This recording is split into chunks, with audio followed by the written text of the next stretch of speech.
back in the old days, when we used to create current state maps, and we don't do it this way anymore. One of the things we had to do is after you create your current state map and you have your future state map, the practitioner would ask you to take that current state map and rip it up. And that would be very, very difficult for me to do.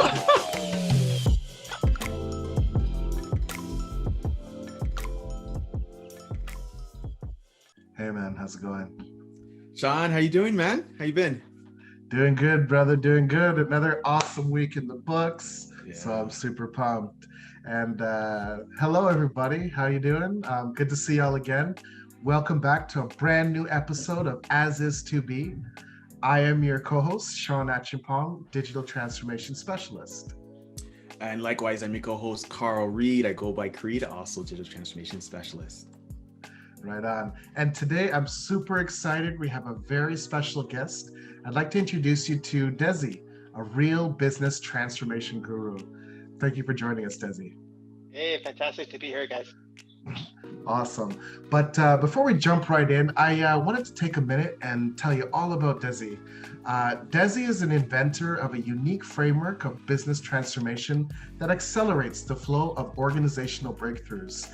Using this methodology and grounded in early training in Lean, Desi founded Business Perspective in 2006, a company based in consulting with a portfolio of over 100 clients that are committed to creating organizational excellence through practice in these same Lean methods. Super powerful.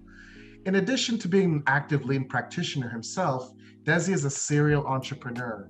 He finds and grows early stage companies through a disciplined process of commercialization. I'm super excited to learn more about that. And final thing I'll mention is that his passion for his work is matched by a deep empathy for the human condition. Desi spends his spare time as a mentor and a life coach for young professionals, business owners like Carl and myself, executives and parents. So again, thank you so much. We're super excited, Desi. Hey guys, my pleasure to be here. Yeah, I'm glad you're able to come on the show, Desi.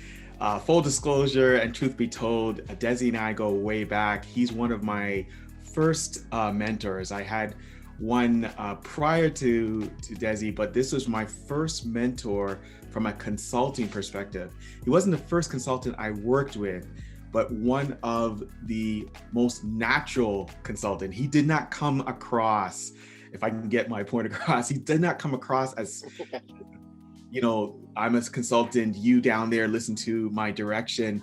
No, he was very, very approachable, very energetic, and he taught me a lot. And I'm so glad you're able to come on this show, Desi. Thank you for joining us. Now, I know a bit about you, but I'm hoping you can share some more about yourself with our audience. And actually, to be frankly, give me some information I don't know about you. So maybe you talk about your journey, how you got started in building perspective, and just share some more information about yourself. Well, it's a good question. So building perspective actually started quite by accident. Back in 2005, I had a long track record of applying Lean Six Sigma outside of the company that I was working. So after I did my 9 to 5 hours kind of thing, I would be contacting my friends and doing Gemba walks and looking for process improvement opportunities. At that time, I was also dating a fantastically beautiful woman who, turns out to be my wife at this point. Well said. And she kind of told me I was spending the weekend at her place, and she told me, listen, this is all you do, at work and after work. Why don't you do this for a living? And being the argumentative young man that I was, I told her, well, no one's going to pay me for this. So I went and found a guy, and I did a workshop, and I made up a pretend company called Building Perspective, sent him a pretend contract, and I got a real check in the mail after I did it. So I was like, oh, so maybe this thing does work. So that's actually what happened. And then I said, listen, I'm young, I'm only 34 years old. Let me try this for a couple of years, and most likely it's not going to work. So I booked a couple of appointments with some international consultants that I know. And I said, listen, and I they took me out to lunch, and I wanted to explain to them why I'm going to fail. So I have an excuse not to do this thing, go back to my real life. And they told me, listen, if anybody can do this, you can do it. So I tried it out for a couple of years, and well, it's been more than 15 now. So that's what happened. Wow. Wow. What a journey. What a journey. As a follow-up Yeah. to that, and frankly, there's definitely a lot of knowledge at the table for small business owners like ourselves, like Carl and myself. Yeah. What recommendations would you suggest to commercialize knowledge from the individual to a team level, and even to like an enterprise caliber level service? Yeah, no, that's a great question. And the key word you mentioned there is the word commercial. So the minute you say commercial, we have dollar signs attached to it. So spoken in a lean kind of language, we want to develop a product that a customer wants to pay for. I know there's a lot of wonderful things that I do that no customer would ever want to pay for. So the act of commercialization is taking something that you're passionate about and transforming it into something that the customer really wants to buy. And that's the key thing. And the customers only buy things that they recognize. So very few customers, if they don't know about the word Lean Six Sigma, they're not going to buy Lean Six Sigma because it might not be a word that they recognize. So you have to take what you know and package it. And when I say package it, I mean, the way it sounds, the way it looks, the way it feels, everything about it into something that's familiar to the customer. So if you sell whatever you sell, make it look like an apple, a pear, a couch, make it look like something that the customer can recognize and purchase easily, right? That's really what you want to do. And I'm simplifying the process of commercialization. It does take some thinking. And what I like to do is I found out over time that when I use whatever is in my head, I end up getting recycled ideas. So when I go through the process of commercialization, I bring in other people to the table. I bring in artists, I bring in old people, young people, programmers, bricklayers, whatever it is, because they actually give me a perspective of how to convert knowledge into a product. They have a way of looking at things that's not entrenched in my own body of knowledge and therefore quite valuable. Fantastic. As a follow-up to that, like regarding products and shaping into methodology into something consumable, one of the products that you've created that I really admire is called the 4 Pillars. Can you elaborate and share what motivated you to create this concept and a little bit about it, how it works? Yeah, so the motivation is a bit of a sad story. Way back in my youth, like a lot of human beings on this earth, there's a point in time where you're impacted by a lot of suffering, and it's quite transformative. So at that time, I was fresh out of a divorce. My father had passed away, my dog died, and 2 of my friends have died from critical illnesses. And so I was at a point where it's not that I didn't know what I wanted to do. I didn't want to do anything. And interestingly, in the middle of that, I was signed up for a concert tour back in India. I took a plane there. I found myself in Germany waiting in the boardroom. I was like, I'm not in my home. I'm not in India. I'm in the middle of nowhere. It's 2 a.m. And at that point, somehow my mind just freed up. And I recognized that the thing that I practice with this, which is process improvement, which is business process improvement, is only 1/4 of what we need to live a happy and sustainable life. And that was a very humbling experience for me because, when you're a process improvement guy, all you want to do is improve processes. If you're a bricklayer, all you want to do is build brick walls. If you're a programmer, you want to code everything. And I saw that I saw that in myself too. I saw that hankering in myself, and that's where the 4 pillars were born. I realized kind of at a global level that everything gets created, everything gets sustained, everything gets improved, and everything actually gets destroyed. And that improvement piece is only 1/4 of it. In fact, if you humble yourself a little bit, there's no real necessity to improve anything. You can accept the world the way it is. You can accept the people, the relationships, and be happy with that, because happiness is an independent variable. And us process improvement people, we're inclined to improve everything, right? But we have to take a step back and say, is that the contribution I need to make right now, right? And so that kind of wisdom set upon me at that time, and that's kind of where the beginnings of the 4 pillars was born. But like we talked about earlier, it took me years and years and years to commercialize that.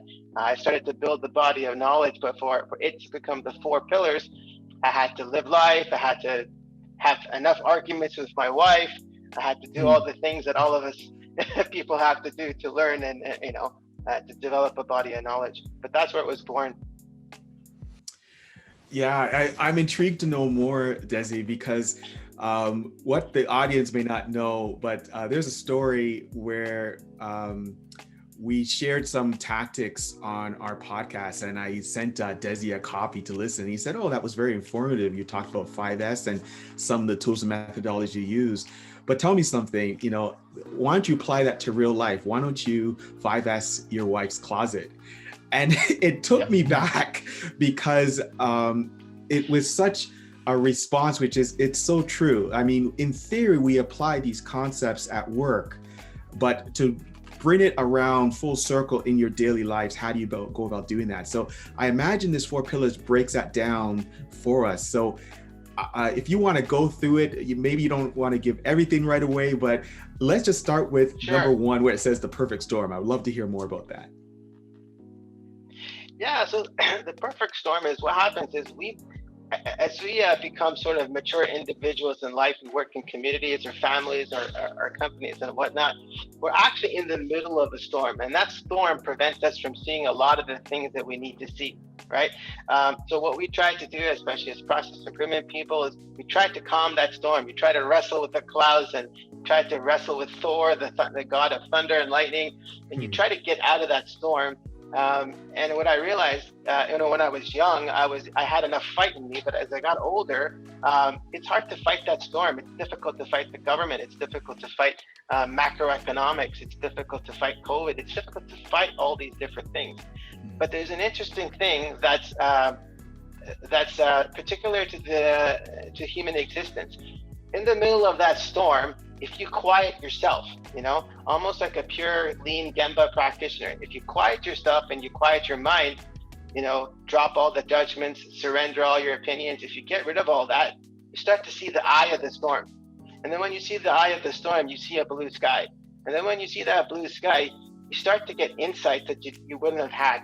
You don't realize is that when you're in the middle of a storm, the storm is impacting your thinking. And there's no way to get out of it. So you have to find a way to become still in that storm. And that's sort of a skill that I've developed over time. So I guess when I started Lean Six Sigma as a practitioner, I was a warrior of Lean Six Sigma. And then I was a prophet of it. But now, you know what? I like the word practitioner. I'm a practitioner of Lean Six Sigma. It doesn't imply that I'm an expert or a novice. It doesn't imply that I'm hacking down processes and changing organizations and people's livelihood. It just tells me that this is an art form that I practice for my own self-fulfillment.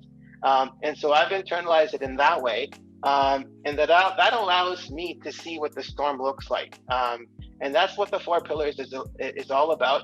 It gives you your own personal ability to deal with that storm in a non-combative way. That's really what it does. Makes a lot of sense. Yeah, I almost see a sense of almost maintaining optimism and long-term perspective, even in the most difficult of times. Absolutely. One of the things you mentioned earlier about sustain and destroy, they're quite intriguing to me. I'm wondering if there's a correlation, because I totally understand, I feel like I understand sustaining over the long term. Whatever you build, you want it to grow and self-exist in some capacity. How does that correlate with the destroy stage of things? It's a good question. So the thing is, some things that we do are quite visible. So when we create anything in life, it's visible. When we create a process and sustain a process, it's quite visible. There's a lot of destruction that goes on that's, when I say it's invisible, we don't notice it. And I'll give you an example. If you have a canvas, a painting canvas, and you're going to paint on that, in your mind, you're creating a picture. From a different perspective, the whiteness or the blankness of the canvas is being destroyed. So you don't see that. What you see is the picture, but you don't see the canvas disappearing. So really the way things operate in life is destruction is a prerequisite for creation. And you can see that in a simple methodology like 5S. What are you trying to do in the very beginning of 5S? The first S is to get rid of things that you don't need. That's an act of destruction, but we don't recognize it that way. So when you start to get awareness about the positive impacts of destruction, you can actually use it intentionally. And then you start to remember that destruction is a necessary prerequisite to anything that you create. In fact, if you don't empty the cup, if you don't get rid of stuff first, it's really difficult to fill things in. And some of that thinking is always intuitively built into Lean Six Sigma. So for example, back in the old days, when we used to create current state maps, and we don't do it this way anymore, one of the things we had to do is after you create your current state map and you have your future state map, the practitioner would ask you to take that current state map and rip it up. That would be very, very difficult for me to do. That's before my time, man. I don't remember that at all. That was the old days, right? So, and the reason they want you to do that is they want you to understand the current state, but they want you to destroy it in order to create a breakthrough future state. That's what they really want you to do. So these are some of the older practices. Back in the day, for example, Gemba walks were always done backwards. You never started from the beginning to the end. You always started from the end to the beginning. These kinds of habits do require a bit more sophistication and leadership to do. But to get back to your question, destroying things is a very important part to creating things. Otherwise, you just keep putting too many things in your corporate vault. There's too many things there that you don't need. I love this concept of the practitioner.